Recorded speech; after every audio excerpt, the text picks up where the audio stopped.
Assalomu alaykum ijtimoiy tarmoq foydalanuvchilari. Navbatdagi ishimiz Andijon marhamatda bo'ldi. Bu lestnitsani bugun ertalab boshladik. Kechga Xudo xolisi qo'yib, uy egalariga topshirmoqdamiz. Lestnitsamiz ikki tomonlama lestnitsa bo'ladi. Bir etajli uy oldiga chiqish lestnitsasi. Bu yerda bu lestnitsa bor edi. Tayyor lestnitsa. Buni olib qo'ydik. Bu временный temirdan yasalgan lestnitsa ekan. Buni surib, Xudo xolisi umrbodlik qilib betondan ikki tomonlama qilib berdi. Ko'rishingiz mumkin. Razmerlar har doimgidek 15 ga 30 standart qilib berganmiz. Zinamizni eni 1 metr. 1 metr bo'lishining sababi bu yoqda ozgina joy qolish kerak, mashina kirgan deyishdi.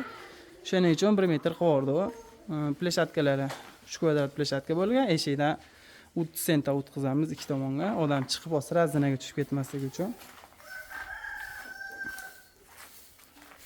Ko'rishingiz mumkin, juda ham sifatli va ideal tiniq chiqdi Xudo xolisa. Apalib ketgandan keyin ham zinani muammosi bo'lmadi. Bu yoqda vibratorlarimiz bor. Vibratorlarni solib, как положено qilib qo'yib berdik.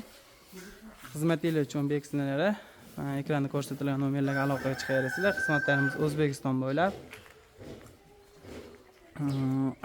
Qanaqa fason bo'lishidan qat'iy nazar, ishlarni ideal qilib bitirib beramiz. Hammalarga kattakon rahmat. Bizani kuzatib borishda davom etinglar.